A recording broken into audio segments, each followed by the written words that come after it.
Jesus' Crucifixion. The Gospel of John, chapter 18, verse 28. Jesus' trial before Pilate. Jesus' trial before Caiaphas ended in the early hours of the morning. Then he was taken to the headquarters of the Roman governor. His accusers didn't go inside because it would defile them, and they wouldn't be allowed to celebrate the Passover. So Pilate, the governor, went out to them and asked, "What is your charge against this man?"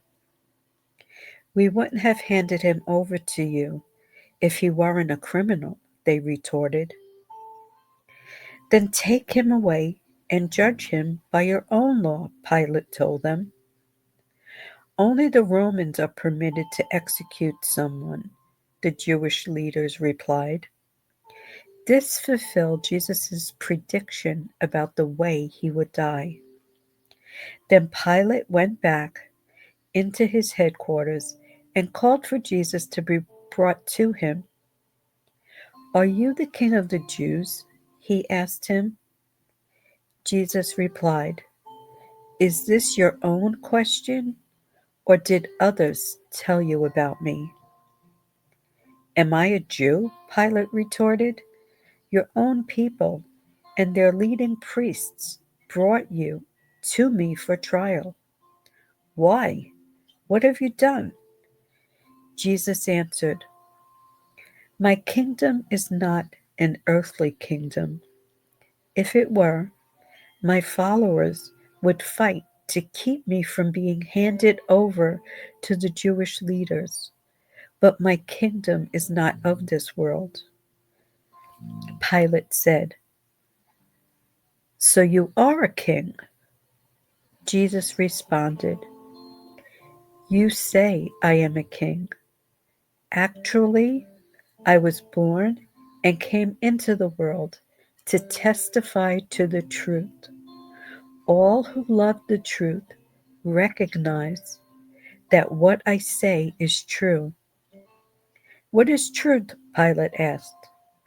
Then he went out again to the people and told them, "He is not guilty of any crime, but you have a custom of asking me to release one prisoner each year at Passover. Would you like me to release this king of the Jews?"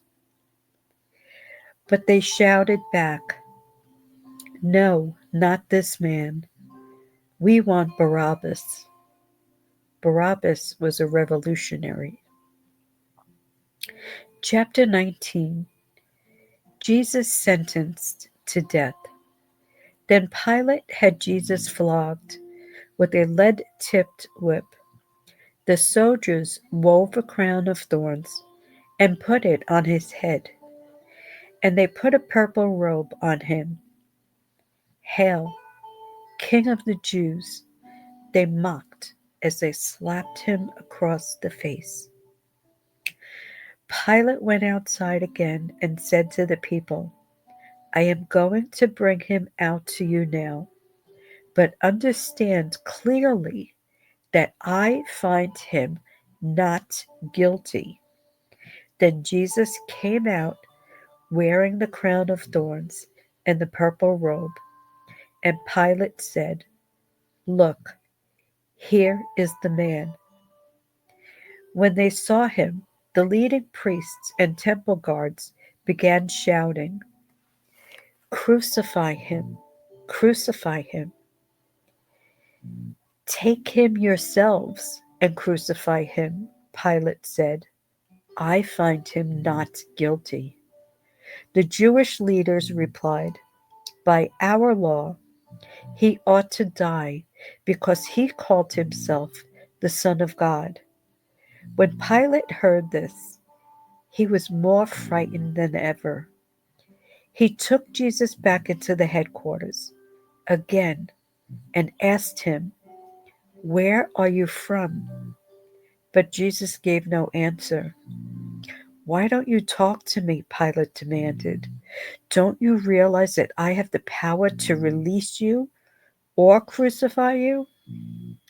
Then Jesus said, "You would have no power over me at all unless it were given to you from above. So the one who handed me over to you has the greater sin." Then Pilate tried to release him, but the Jewish leaders shouted, "If you release this man, you are no friend of Caesar. Anyone who declares himself a king is a rebel against Caesar." When they said this, Pilate brought Jesus out to them again. Then Pilate sat down on the judgment seat, on the platform that is called the stone pavement. In Hebrew, it's Gabbatha. It was now about noon on the day of preparation for the Passover. And Pilate said to the people, "Look, here is your king." "Away with him," they yelled. "Away with him. Crucify him." "What? Crucify your king?" Pilate asked. "We have no king but Caesar," the leading priest shouted back. Then Pilate turned Jesus over to be crucified. The Crucifixion. So they took Jesus away, carrying the cross by himself. He went to the place called Place of the Skull, in Hebrew, Golgotha. There they nailed him to the cross. Two others were crucified with him, one on each side, with Jesus between them. And Pilate posted a sign on the cross that read, "Jesus of Nazareth, the King of the Jews." The place where Jesus was crucified was near the city, and the sign was written in Hebrew, Latin, and Greek, so that many people could read it.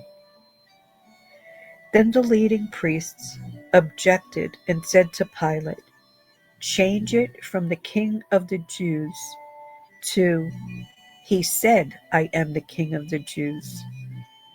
Pilate replied, "No, what I have written, I have written." When the soldiers had crucified Jesus, they divided his clothes among the four of them. They also took his robe, but it was seamless, woven in one piece from top to bottom. So they said, rather than tearing it apart, "Let's throw dice for it." This fulfilled the scripture that said, "They divided my garments among themselves and threw dice for my clothing." So that is what they did. Standing near the cross were Jesus' mother and his mother's sister, Mary, the wife of Clopas, and Mary Magdalene. When Jesus saw his mother standing there beside the disciple he loved, he said to her, "Dear woman, here is your son." And he said to this disciple, "Here is your mother." And from then on, this disciple took her into his home. The death of Jesus. Jesus knew that his mission was now finished, and to fulfill scripture, he said, "I am thirsty." A jar of sour wine was sitting there, so they soaked a sponge in it, put it on a hyssop branch, and held it up to his lips. When Jesus had tasted it, he said, "It is finished." Then he bowed his head and gave up his spirit. It was the day of preparation, and the Jewish leaders didn't want the bodies hanging there the next day, which was a Sabbath, and a very special Sabbath because it was Passover week. So they asked Pilate to hasten their deaths. by ordering that their legs be broken. Then their bodies would be taken down. So the soldiers came and broke the legs of the two men crucified with Jesus. But when they came to Jesus, they saw that he was already dead. So they did not break his legs. One of the soldiers, however, pierced his side with a spear, and immediately blood and water flowed. This report is from an eyewitness giving an accurate account. He speaks the truth so that you also may continue to believe. These things happened in fulfillment of the scriptures that say, "Not one of his bones will be broken," and they will look on the one they pierced. The burial of Jesus. Afterward, Joseph of Arimathea, who had been a secret disciple of Jesus because he feared the Jewish leaders, asked Pilate for permission to take down Jesus' body. When Pilate gave permission, Joseph came and took the body away. With him came Nicodemus, the man who had come to Jesus at night. He brought about 75 pounds of perfumed ointment made from myrrh and aloes.